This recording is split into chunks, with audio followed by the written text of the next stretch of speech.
ആത്മഹത്യ ചെയ്തതായിട്ടൊന്നും കാണുന്നില്ലല്ലോ. അപകട മരണത്തിനും ഇല്ല.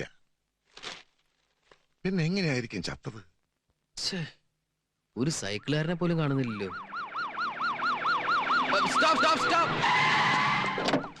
ചേട്ടാ, ഞാനിവിടെ 1 മണിക്കൂറായി നോക്കൂത്തി പോലെ നിൽക്കാൻ തുടങ്ങിട്ട് ഇതിലൊരു വണ്ടി പറഞ്ഞില്ല. ഇന്ന് ഹർത്താലാ. ബന്ദിരവരപ്പ് എങ്ങനെയാ? അയ്യോ, ചേട്ടൻ എന്നെ ഒരു സ്ഥലം വരെ ഡ്രോപ്പ് ചെയ്യോ? കാശ് എത്ര വേണം തരാം? ബുദ്ധിമുട്ടാവും. അയ്യോ, അങ്ങനെ പറയരുത്. ആ ശരി, കേറ്. Thank U.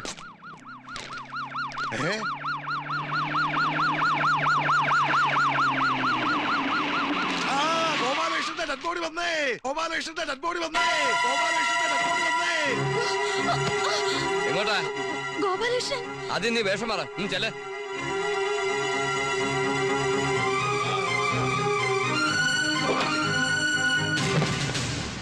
അന്ന് പേപ്പർ വായിച്ചില്ലേ? ഒരു ഡോക്ടർ ഓമന ഒരാളെ കഷ്ടം കഷ്ടം കഷ്ടമാക്കി നുറുക്കി സൂട്ട് കേസിലാക്കി അയച്ചത്. അതുപോലെയാ ഇത്. ഗോപാലകൃഷ്ണൻ, ഗോപാലകൃഷ്ണ, ഗോപാലകൃഷ്ണ, ഇന്നലെ നീ എവിടെയായിരുന്നു? ഒന്നും പറയണ്ട. ഗോപാലകൃഷ്ണ, ഫോൺ ചെയ്യാമായിരുന്നില്ലേ ഗോപാലകൃഷ്ണ? കിട്ടണ്ടേ? ഇന്നലെ ഒരു ദിവസം എന്നെ കാണാതായപ്പോ നിങ്ങൾ ഇത്രമാത്രം ടെൻഷൻ അടിച്ചെങ്കിൽ ഇനി ഞാൻ ഇവിടുന്ന് പോകുന്ന പ്രശ്നമേ ഇല്ല. ഇവനെ ഇവിടുന്ന് കെട്ടിച്ചില്ലെങ്കിൽ പിന്നെ ഇവിടെ ജീവിച്ചിരുന്നിട്ട് കാര്യമില്ല. അവിടെ നിക്കേ. ഇന്നലെ നീ എവിടെയായിരുന്നു? ലിഫ്റ്റിലോ? ആ, കറണ്ട് പോയ പിന്നെ എന്ത് ചെയ്യാനാ? ഇന്ന് രാവിലെ പവർ വന്നത്. ലിഫ്റ്റിൽ നീ ഒറ്റയ്ക്കേ ഉണ്ടായിരുന്നുള്ളൂ? കൂടെ ഒരാളും ഉണ്ടായിരുന്നു. ആണോ പെണ്ണോ? ആണ്. അവൻ കല്യാണം കഴിച്ചവനെ കഴിക്കാത്തവനോ? ഞാൻ ചോദിച്ചില്ല.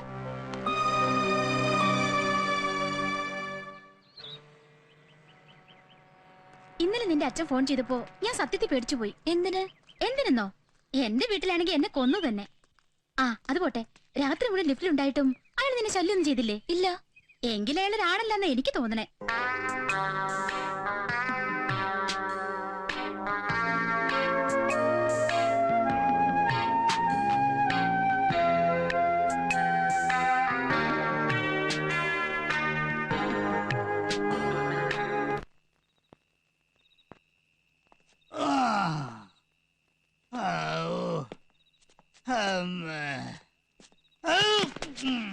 ആരടല്ല പുറകെ തള്ളുന്നത്?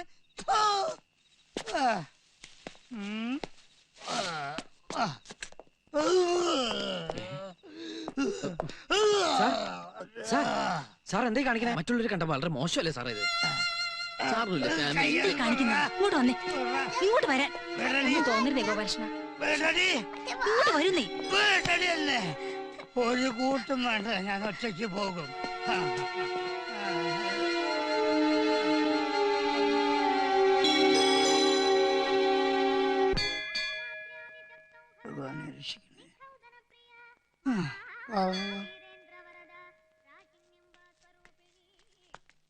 സാറേ, നിന്നെ നാണുണ്ടോ? എനിക്ക് കാശ് കണക്ക് കഴിഞ്ഞ് വാങ്ങിയതല്ലേ? എത്ര നാളായിടോ തന്റെ പുറകെ നടക്കാൻ തുടങ്ങിയിട്ട് ആ ലെവലാതി. പെണ്ണും പിള്ളം കൂട്ടിക്കൊണ്ട് അമ്പലം നിറങ്ങുന്ന ഓവർസിയറെ കാണുമൊക്കെ ബാറിൽ പോയിട്ട് നക്കാറില്ലേടോ. അതിന്റെ കാര്യം ശരിയാക്കിയതല്ലോ ഇവിടെ. ഇനി എനിക്ക് എന്റെ കാശ് കിട്ടാ മതിയാ. താനെന്ന് എന്താടോ പറഞ്ഞത്? എന്താടോ? എടാ പട്ടി, മൂക്കത്തെ കുടിച്ച് എന്താ ആഭാസത്തരം കാണിച്ച് ചോദിക്കാൻ ആളില്ലെന്ന് കരുതിയോ? നടുറോട്ടി കിടന്ന് ബഹളം ഉണ്ടാക്കിയുള്ള ശിക്ഷ എന്താണെന്ന് എനിക്കറിയോ? Police act 51. അതെന്താണെന്ന് അറിയാൻ പാടില്ലെങ്കിൽ ആരോടെങ്കിലും ചോദിച്ച് മനസ്സിലാക്കണോ? നിങ്ങൾക്ക് എന്തെങ്കിലും പറയാണ്ടെങ്കിൽ അവരെ വീട്ടിൽ ചെന്ന് പറയണം. അല്ലാതെ പൊതുവഴിയിൽ വെച്ച് പെണ്ണുങ്ങൾ കൂടെയുള്ള സമയത്ത് പോക്കൃതം കാണിച്ചിട്ടുണ്ടല്ലോ, പിടിച്ച പോലീസ് ലഭിക്കും. പോടോ, പോ അങ്ങോട്ട് പോടോ. താൻ നിന്ന് ആറങ്ങട് എടാ പോടാ. അല്ല, എന്താ സാറേ ഇത്? വല്ല ഒരു കാര്യമില്ലെന്ന് വെറുതെ മദ്യവെച്ച് പാടില്ലാക്ക. സാറൂട്ടും പുറകിലൊന്നും അല്ല. ഇപ്പൊ മനസ്സിലായല്ലോ. കുടിയന്മാര് കുടിക്കാത്ത സമയത്താ കുടിച്ചു കൂത്താടുന്നവരെ കാണുമ്പോ കള്ളുകുടിയുടെ മോശവശങ്ങൾ മനസ്സിലാക്കുന്നത്. സാറുണ്ടല്ലോ, ഇവരെക്കാളും മോശ കള്ളുടിച്ചു കഴിഞ്ഞാ. ആ, ഭയങ്കര ബോറാ. തുപ്പുക, ഛർദിക്കുക. ചേച്ചി നിൽക്കണം, എന്നെ കൊണ്ടൊന്ന് പറയിപ്പിക്കണ്ട സാർ. അറ്റ്ലീസ്റ്റ് വീട്ടിലുള്ളവരെ കുറിച്ചൊന്ന് ആലോചിക്കുക. ചേച്ചി, കുട്ടി, തറവാട്ടി പറഞ്ഞവർക്ക് പറ്റിയതല്ല സാറേ കള്ളുടി. നിർത്തണമെന്ന് ഞാൻ കുറെ കാലായിട്ട് വിചാരിക്ക, കഴിയണില്ല. 6 മണിയാകുമ്പോ കൈ ഇങ്ങനെ വരയ്ക്കാൻ തുടങ്ങും. അതൊക്കെ സാറിന്റെ വെറും തോന്നലുകളാ. സാറ് വിചാരിച്ചു കഴിഞ്ഞാൽ നിർത്താൻ പറ്റും. എങ്ങനെ? ഒരു ഡോക്ടറെ കാണിക്കണം. അതിനുള്ള അഡ്രസ് ഞാൻ പറഞ്ഞുതരാം. ആ ഗോപാലകൃഷ്ണൻ സത്യത്തിൽ നമുക്കൊക്കെ ഒരു അനുഗ്രഹം. അവൻ പറഞ്ഞോണ്ട് മാത്രം അദ്ദേഹം കള്ളൂടി നിർത്തിയേ. എന്റെ വീട്ടിലെ പ്രശ്നം ഗോപാലകൃഷ്ണന്റെ അടുത്ത് പറഞ്ഞാലോ? അവൻ എന്തെങ്കിലും പ്രതിവിധി കാണിച്ചു തരാതിരിക്കില്ല. ആ എന്താ അകത്തേക്ക് വാ. അകത്തേക്കോ? എന്തിന്?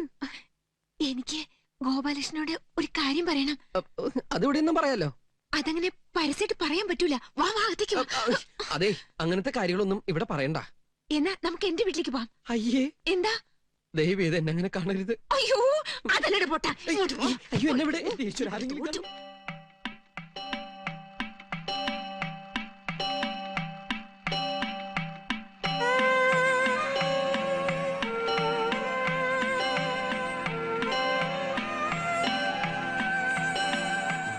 അപ്പൊ അതാണ് പ്രശ്നം അല്ലേ? ഉം. ദിവസവും രാവിലെ 4:30 മണിക്ക് എഴുന്നേറ്റ് കുളിച്ച് പുള്ളി ആദ്യത്തെ വണ്ടിക്ക് തന്നെ പോവില്ലേ? അതെ, വീട്ടില് ടൈം പീസ് ഉണ്ടാ? ഉണ്ട്. ആ, അങ്ങനെയാണെങ്കിൽ ഇനി അത് വെളുപ്പിന് 3 മണിക്ക് അടിക്കാൻ പാകത്തിന് ശരിക്കൊന്ന് വൈൻഡ് ചെയ്ത് വെച്ചോളൂ. അതെന്തിനാ? ആ സമയത്ത് അലാറം കേട്ട് പുള്ളിക്കാരൻ എഴുന്നേൽക്കും. ആ. പിന്നെ ഉറങ്ങാൻ പറ്റില്ല. ആ, വെളുപ്പിന് 3 മണിയാണേ. അവിടെയാണ് നിങ്ങൾക്ക് ബുദ്ധി ഉണ്ടെങ്കിൽ അത് പ്രയോഗിക്കേണ്ടത്. മനസ്സിലായില്ല.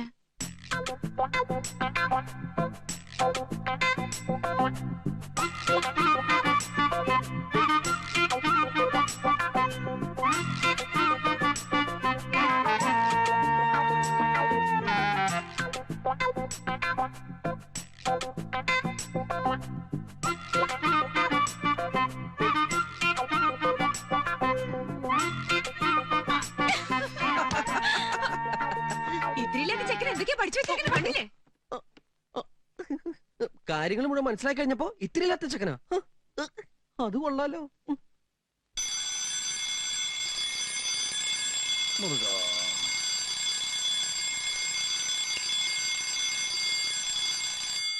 ഉം? 3 മണിയോ? ഇതാരാ 3 മണിക്ക് അലാറം വെച്ചത്? 2 മണിക്കൂറുണ്ടല്ലോ. ഛേ, തൂക്കം പോയി.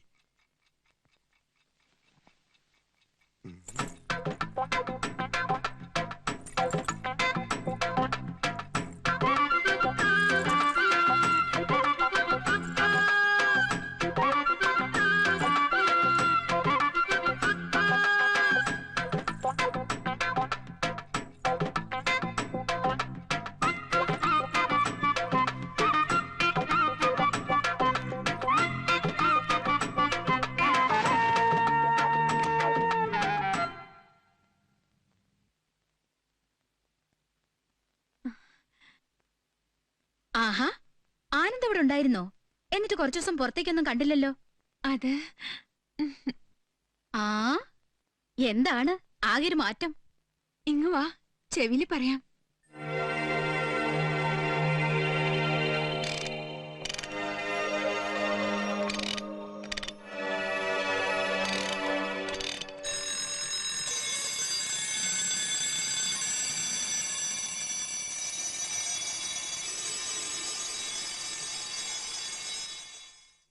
എന്നാലും എന്റെ ഗോപാലകൃഷ്ണ, നിന്റെ ഈ കൊച്ചു തലയ്ക്കകത്ത് ഇത്രയും വിവരം ഉണ്ടെന്ന് ഞാൻ വിചാരിച്ചില്ല. ഇവളുടെ ഹസ്ബൻഡ് ആളങ്ങ് മാറിപ്പോയില്ലേ? കണ്ടാ പോലും തിരിച്ചറിയില്ല. ഈ ഫ്ലാറ്റിലെ പുള്ളിക്കാരനെ മാത്രമേ കാണാത്തുള്ളൂ. അതെങ്ങനെയാ?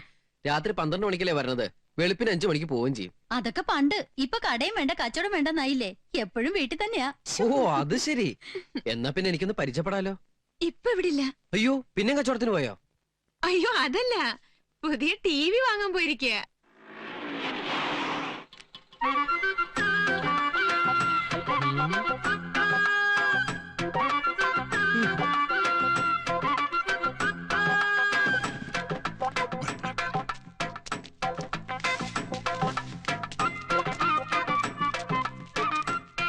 എന്റെ കർത്താവേ, ഈ കോലം കണ്ടില്ലയോ?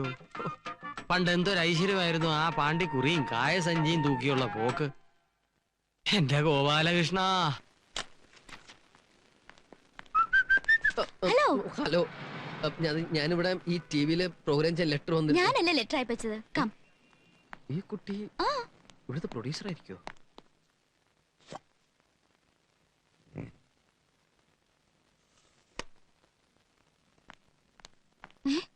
അതെവിടെ പോയി?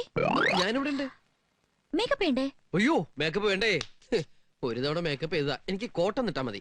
ഈ ഷർട്ട് നന്നായിട്ടുണ്ടല്ലോ. ഷർട്ട് നന്നായിട്ടുണ്ടോ? ആ, ഓക്കെ, വേണ്ട. ഈ തൊപ്പി ഒന്ന് വെച്ചോട്ടെ. ജോക്കർ പോലെയുണ്ട്. ഏ രമ്യ തുടങ്ങാം. ശരി. എക്സ്ക്യൂസ് മീ, ഇന്ന് നമ്മൾ ചെയ്യാൻ പോകുന്ന ഐറ്റംസിന്റെ ഡീറ്റെയിൽസ് വേണ്ടേ? വേണം. ആ. Ready, start camera. Running. Okay. മറിയാമ്പോ പറഞ്ഞോട്ടോ, അടുത്ത കാലത്തൊന്നും ഓടി ശീലമില്ല. പ്രോഗ്രാം തുടങ്ങുന്നതിന് മുമ്പ് ആളെ ഓടിക്കുന്നത് പരിപാടി ഉഷാറാവാനാ. ഇതെന്തായി കാണിക്കുന്നത്? അല്ല, റണ്ണിങ് പറഞ്ഞു, ഓടാൻ പറഞ്ഞു. റണ്ണിങ് എന്ന് പറഞ്ഞ ക്യാമറയ്ക്കാ. അപ്പൊ ക്യാമറ ഓടി ഇങ്ങോട്ട് വരുമോ? അല്ല, എനിക്കൊന്നും അറിയില്ല കേട്ടോ. ശരി, തുടങ്ങാം. ഡീറ്റെയിൽസ് പറയണം. ഇന്ന് നമ്മൾ ഉണ്ടാക്കാൻ പോകുന്ന പുതിയ ഐറ്റം ബ്രിഞ്ചാൽ ഗുൽഗുൽ ഗുലാബി. ഇതൊരു മുഗൾ, അഫ്ഗാൻ, ഹിന്ദുസ്ഥാനി, രാജസ്ഥാനി കൊളാബറേറ്റഡ് ഫുഡാണ്.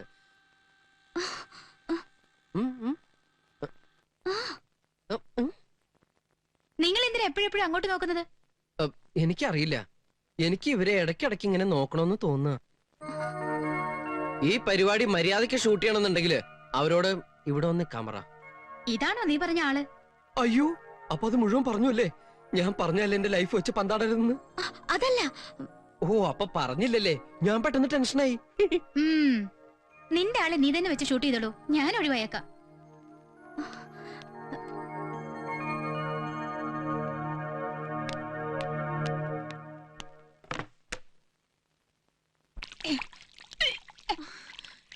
മഞ്ജു, ഏയ് എന്ത് പറ്റി?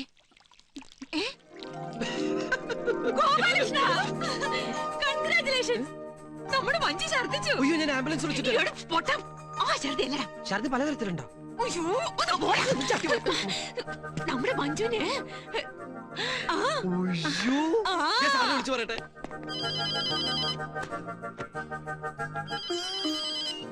ഹലോ ഹലോ സാർ, എന്റെ പ്രാർത്ഥന ഫലിച്ചു. ഫോൺ വെക്കണതാണ്. ഞാൻ മുഴുവനൊന്ന് പറഞ്ഞോട്ടെ. സാറിന്റെ ഭാര്യ ഛർദിച്ചു.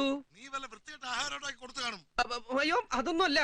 സാറിനെ അച്ഛാന്ന് വിളിക്കാൻ ഒരു കുഞ്ഞുണ്ടാകാൻ പോകുന്നു. രണ്ടടേ.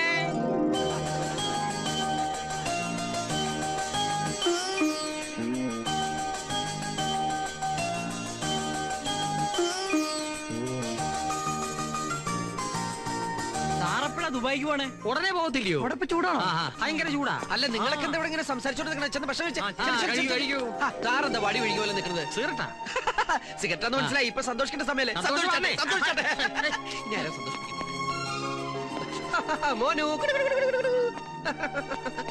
Congratulation sir. ജനിച്ചപ്പോഴേ കൊച്ചിന് അച്ഛന്റെ മുഖം. Keep it up. ചേച്ചി ഹാപ്പി അല്ലേ? ഞാൻ അങ്ങോട്ട് ചെല്ലട്ടോ, അവിടെ കുറെ ആൾക്കാരെ ഡീൽ ചെയ്യാനുണ്ട്. അവന്റെ ഒരു സന്തോഷം കണ്ടില്ലയോ? കർത്താവ് ഇതെന്നാ കളിയാ? കൊച്ചവന്റെ ആന്നോ?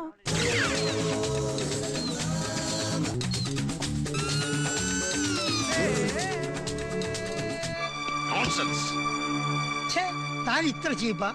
അവനെ പറ്റി താൻ അങ്ങനെ കരുതിയത്? നിങ്ങളൊക്കെ തല കുത്തി നിന്ന് ശ്രമിച്ചില്ല എന്റെ സ്വഭാവം മാറ്റാൻ, എന്നിട്ട് മാറിയോ? ഇപ്പൊ എന്റെ ഭാര്യയുടെ പ്രാർത്ഥന എന്താ അറിയോ? അടുത്ത ജന്മത്തിലെങ്കിലും ഗോപാലകൃഷ്ണൻ ഞങ്ങളുടെ മകനായി ജനിക്കണേന്ന്. ആ തിരുപ്പതിയുടെ കാര്യം നോക്കുക. ഗോപാലകൃഷ്ണൻ കാരണമല്ലേ അയാൾക്ക് അല്പമെങ്കിലും മനുഷ്യക്കോലം കിട്ടിയത്? അല്ല, ഞാൻ താൻ വേറെ ഒന്നും പറയണ്ട. ഞങ്ങൾക്കുള്ള പാർട്ടി ഏർപ്പാട് ചെയ്തോ. മാറ് മാറ് ചെറുക്കനെ ഞാനൊന്ന് കാണട്ടെ. ചായ ലേശം കൂടെ. ചായയോടെ അങ്ങനെ ശീലമൊന്നുമില്ല. ഇവനെ നിനക്ക് ഇഷ്ടായി എന്ന് പറഞ്ഞത്? ഞാനിപ്പോ വരാം. എന്റെ അമ്മയാ. നമസ്കാരം. എന്താ പേര്? ഗോപാലകൃഷ്ണൻ. ഒന്ന് എണീറ്റേ. എണീക്കാൻ. ഒന്ന് നടന്നേ. എന്താ? ഒന്ന് നടക്കണേക്ക. എന്താണ് നിന്റെ കാലിന് മന്തുണ്ടാ? ഏയ്, മന്തൊന്നുമില്ല. ഞാൻ ചാടി കാണിച്ചിരാം. ചാടണത് വേഗം നടക്കണ. ആ മതി മതി മതി, ഇനി അവിടെ പോയിരുന്നോ. അപ്പൊ ചട്ടനും അല്ല പൊട്ടനും അല്ല. ചോദിക്കണോണ്ടൊന്നും തോന്നരുത്. സാറിന്റെ അമ്മയ്ക്ക് കുഴപ്പം വല്ലോ? അല്ല, ചിലപ്പോ എനിക്ക് തോന്നിയതായിരിക്കും. മോനൊന്നും വിചാരിക്കരുത്. ഇവന്റെ അച്ഛൻ എന്നെ പെണ്ണ് കാണാൻ വന്നപ്പോ കൂടെ വന്ന തള്ള എന്നെ കൊണ്ട് ഇതൊക്കെ ചെയ്യിപ്പിച്ചതാ. എനിക്ക് സാറിനോടൊരു കാര്യം പറയാനുണ്ട്. അല്ല, വളരെ പേഴ്സണലാ. ഒരു മിനിറ്റ് ഒന്ന്.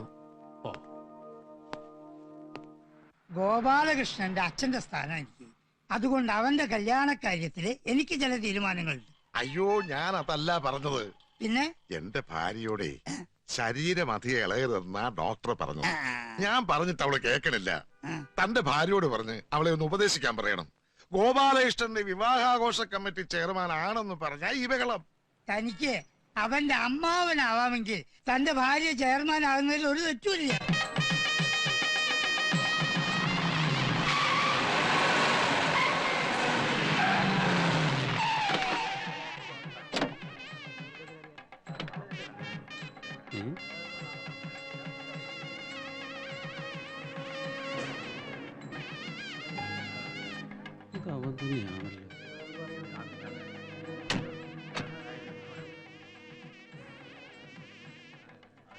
നീ ക്യാമറ ഒന്ന് പിടിച്ചേ, ഞാൻ പോരാം.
സ്വീറ്റ് സ്മെൽ, നല്ല മുല്ലപ്പൂവിന്റെ മണം അല്ലേ മല്ലികേ?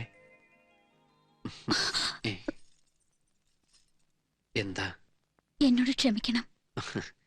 നമ്മൾ ഒരുമിച്ച് ഇങ്ങനെ ജീവിക്കാൻ തുടങ്ങുന്നല്ലേ ഉള്ളൂ. അതിനൊക്കെ മുമ്പ് ക്ഷമിക്കണമെന്ന് പറഞ്ഞ നമുക്കൊന്നിച്ച് ജീവിക്കാൻ പറ്റില്ല. അതെന്താ? ഞാൻ വേറൊരാളുടെ കാമുകയാണ്. നോക്കി, ഭാര്യയുടെ ജീവിതത്തിലെ കഴിഞ്ഞ കാര്യങ്ങൾ കിള്ളി ചോദിച്ച് ആദ്യ രാത്രി തന്നെ അലമ്പാക്കാൻ ശ്രമിക്കുന്ന ചില വിഡ്ഢി ശിരോമണികളുണ്ട്. പക്ഷെ ഞാൻ ആ ടൈപ്പല്ല. Past is past. കഴിഞ്ഞല്ല നമുക്ക് മറക്കാം. എനിക്കതിന് കഴിയില്ല. എന്നാ നിനക്കിത് കല്യാണത്തിന് മുമ്പ് പറയാറുന്നില്ലേ? എനിക്കൊരു കാമുകനുണ്ടെന്ന് അറിഞ്ഞ എന്റെ ചേട്ടന്മാരും അച്ഛനും അദ്ദേഹത്തെ വെറുതെ വിടില്ല. ആരാണ് അയാള്? ഒരു ഓട്ടോറിക്ഷ ഡ്രൈവറാ, പേര് മധു. ശരി ശരി, ഇനിയിപ്പോ അതൊന്നും പറഞ്ഞിട്ട് കാര്യമില്ല. ഇന്നലെ വരെ നീ ഒരുത്തന്റെ കാമുകിയായിരിക്കാം, പക്ഷേ ഇപ്പൊ നീ എന്റെ ഭാര്യ. ഞാൻ ജീവിക്കുകയാണെങ്കിൽ അദ്ദേഹത്തിന്റെ കൂടെ ജീവിക്കും. എങ്കിൽ പിന്നെ നീ എന്തിനെ കല്യാണത്തിന് സമ്മതിച്ചേ? കല്യാണം കഴിഞ്ഞ് ചേട്ടന്റെ അടുത്ത് വിവരം പറഞ്ഞ ചേട്ടൻ ഞങ്ങളെ ഒരുമിച്ച് ജീവിക്കാൻ അനുവദിക്കുമെന്ന് കരുതി. നീ എന്തൊക്കെയാ പറയണേ? കല്യാണം കഴിച്ച പെണ്ണിനെ ആദ്യ രാത്രി തന്നെ കാമുവിന്റെ കൂടെ പറഞ്ഞയച്ചു എന്നറിഞ്ഞാ നിന്റെ അച്ഛനും ആങ്ങളമാരും എന്നെ വെറുതെ വിടുവോ? എന്തായാലും എനിക്ക് നിങ്ങളുടെ കൂടെ താമസിക്കാൻ കഴിയില്ല. ഞാൻ ഗർഭിണിയാണ്. ദയവേത് എന്നെ പറഞ്ഞു വിടണം. എന്നെ കൊണ്ടുപോകാനായിട്ട് മധുവേട്ടൻ പുറത്ത് ഓട്ടോറിക്ഷയായിട്ട് വെയിറ്റ് ചെയ്യ. ഞങ്ങൾ ഒന്നായി ജീവിക്കാൻ അനുവദിക്കണം. ഞാൻ കാല് പിടിക്കാം.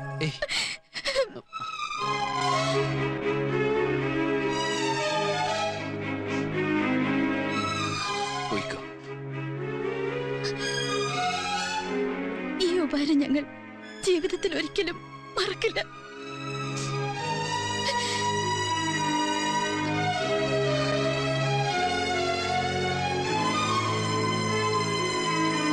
എന്നിട്ട് ആ പെൺകുട്ടിയുടെ വീട്ടുകാരെന്ത് പറഞ്ഞു? എന്റെ അമ്മാവന്റെ മോളായിരുന്നു ആ കുട്ടി. ചെറുപ്പത്തിൽ എനിക്ക് അച്ഛനമ്മമാര് നഷ്ടപ്പെട്ടതാ ഒരു അപകടത്തില്. പിന്നെ അമ്മാവൻ എന്നെ വളർത്തിയതും പഠിപ്പിച്ചതുമെല്ലാം പക്ഷേ അവര് ഈ വിവരം അറിഞ്ഞപ്പോ ആകെ പ്രശ്നമായി. ഞാൻ നന്ദിയോട് കാണിച്ചു എന്ന് പറഞ്ഞ് എന്നെ ഒരുപാട് തല്ലി. അവസാനം എന്നെ വീട്ടിൽ നിന്ന് പുറത്താക്കി. നാട്ടുകാരുടെ മുമ്പില് ഭാര്യയെ കാമുകന് ദാനം ചെയ്ത കോമാളിയായി.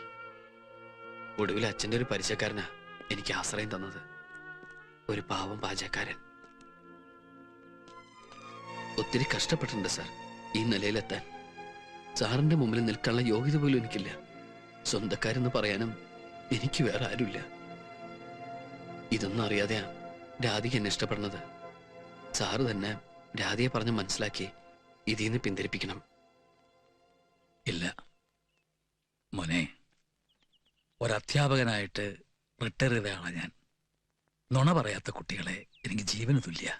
നിനക്ക് വേണമെങ്കിൽ ഇത് മറച്ചു വെക്കായിരുന്നു. അതിന് തയ്യാറാകാത്ത നിന്റെയും മനസ്സുണ്ടല്ലോ, അത് മതി എനിക്ക്. ഒരു പുരുഷവിദ്വേഷിയെ പോലെ വളർന്ന എന്റെ മകൾക്ക് ഒരു ചെറുപ്പക്കാരനോട് ഇഷ്ടം തോന്നി എന്ന് പറയുന്നത് ഞങ്ങളുടെയും കൂടെ ഭാഗ്യ. അത് നിന്നെ പോലെ ഒരാളാവുമ്പോ ആ ഭാഗ്യം ഇരട്ടിയായി. എന്നാലും ഒരെന്നാലും ഇല്ല. കഴിഞ്ഞതൊക്കെ കഴിഞ്ഞു. നീ ഇത് തെറ്റുകാരനുമല്ല. പിന്നെ കല്യാണമൊക്കെ കഴിഞ്ഞ് ജീവിതത്തിന്റെ ഗൗരവം അവൾ മനസ്സിലാക്കുമ്പോ ഒരു തമാശ കഥ പോലെ നമുക്ക് തന്നെ ഇത് അവളോട് പറയാടോ. ഈ വിവരങ്ങളൊക്കെ ആ പെണ്ണിന്റെ അച്ഛനെ അറിയിച്ചിട്ടും അയാളത് ആ പെണ്ണിനോട് പറയാതിരുന്നു തെറ്റല്ലേ? പണ്ട് കഴിഞ്ഞ സംഗതിയല്ലേ, അത്ര പ്രശ്നമാക്കണ്ടെന്ന് അങ്ങനെ കരുതി കാണും. ഏയ് അങ്ങനെയൊന്നല്ല. നല്ല തങ്കം പോലത്തെ ചെക്കനെ 10 പൈസ സ്ത്രീധനം കൊടുക്കാതെ കിട്ടിയപ്പോ അങ്ങനെ അത് മറന്നുപോയി കാണൂ. അത് തന്നെ. ആ ഇനിയിപ്പോ ഇതിലൊരു തീരുമാനം എടുക്കേണ്ടത് ആ പെണ്ണാണ്. ഹിന്ദു മാരേജ് ആക്ട് പ്രകാരം കല്യാണം കഴിഞ്ഞ് 1 വർഷത്തിന് ശേഷമേ ഡൈവേഴ്സിന് ഹർജി കൊടുക്കാവൂ. പക്ഷേ ഈ കേസിൽ അത് ബാധകമല്ല. നേരത്തെ ഒരു കല്യാണം കഴിക്കുകയും ആ വിവരം മറച്ചുവെച്ച് വേറെ പെൺകുട്ടിയെ താലി കെട്ടുകയും ചെയ്താൽ അത് ഗുരുതരമായ കുറ്റമാണ്. മാത്രമല്ല, ആദ്യ ഭാര്യ ജീവിച്ചിരിക്കുകയും ആ ബന്ധം നിയമപരമായി വേർപെടുത്താതിരിക്കുകയുമാണെങ്കിൽ രണ്ടാമത്തെ വിവാഹത്തിന് നിയമസാധുതയില്ല. പക്ഷെ ഇതൊക്കെ വേണോ കുട്ടി? ഒന്നുകൂടെ ആലോചിച്ചിട്ട് പോരെ? No that's cheating. ഒരു സെക്കൻഡ് വൈഫ് ആയിരിക്കാൻ ദയവ് ചെയ്ത് സാറിനെ നിർബന്ധിക്കരുത്. സത്യത്തിൽ ഞാൻ ഈ കേസ് പ്രൊസീഡ് ചെയ്യാൻ തയ്യാറെടുപ്പിലായിരുന്നു. അപ്പോഴാണ് രാധിക സാറിന്റെ മകളാണെന്ന് മനസ്സിലായത്. സാറിന്റെ ശിഷ്യന്മാരാണെന്ന് പറയാൻ ഞങ്ങൾക്കെല്ലാം എന്ത് അന്തസ്സാണെന്നോ. എന്നിട്ടും അവസാനം വരെ രാധിക സാറിന്റെ പേര് മറച്ചു വെച്ചു. അതെന്താണ് സർ? രാമേന്ദ്രൻ അറിയാലോ, സ്വന്തം മക്കളോടെന്ന പോലെയല്ലേ ശിഷ്യന്മാരോടും ഞാൻ പെരുമാറിയിട്ടുള്ളൂ. എന്നിട്ടും എന്റെ മോളുടെ കാര്യത്തിൽ എനിക്കൊരു തെറ്റുപറ്റി. പക്ഷെ ആ ചെറുപ്പക്കാരൻ ഞാൻ ഒരിക്കലും കുറ്റം പറയില്ല. സാറ് പറഞ്ഞു വരുന്നത്? ഒരു കല്യാണം നടക്കാൻ വേണ്ടി 1000 നുണകൾ പറയുന്ന ഈ കാലത്ത് എല്ലാം തുറന്നു പറഞ്ഞ് ഈ കല്യാണത്തിൽ നിന്ന് ഒഴിവാക്കാനാണ് ഗോപാലകൃഷ്ണൻ ശ്രമിച്ചത്. എന്നാലും സാറ് രാധികയോട് ഇക്കാര്യം പറയണമായിരുന്നു. പൊതുവെ ആൺകുട്ടികളോട് പുച്ഛമായിരുന്ന രാധികയുടെ മനസ്സിൽ അവൾ സ്വയം പ്രതിഷ്ഠിച്ചതാണ് ഗോപാലകൃഷ്ണനെ. ഒരിക്കലും തനിക്ക് വിവാഹം വേണ്ട എന്ന് പറഞ്ഞു നടന്ന അവൾക്ക് ഒരു ചെറുപ്പക്കാരനോട് ആഗ്രഹം തോന്നിയപ്പോ ഞാൻ സ്വാർത്ഥനായി. കഴിഞ്ഞതൊക്കെ അറിഞ്ഞാൽ അവൾ വിവാഹത്തിന് സമ്മതിച്ചില്ലെങ്കിലോ എന്ന് കരുതിയാടോ ഞാനെല്ലാം മറച്ചു വച്ചത്. തെറ്റായി എന്ന് ഇപ്പൊ മനസ്സിലായി. എനിക്ക് ഒരപേക്ഷയുണ്ട്. എന്താ സർ? ഈ കേസുമായി അവൾ വേറൊരു വക്കീലിനെ തേടി പോകരുത്. പോയാൽ ആ ചെറുപ്പക്കാരൻ ജയിലിലാവും. ഞാൻ പറയുന്നത് തനിക്ക് മനസ്സിലാകുന്നുണ്ടെന്ന് കരുതുന്നു.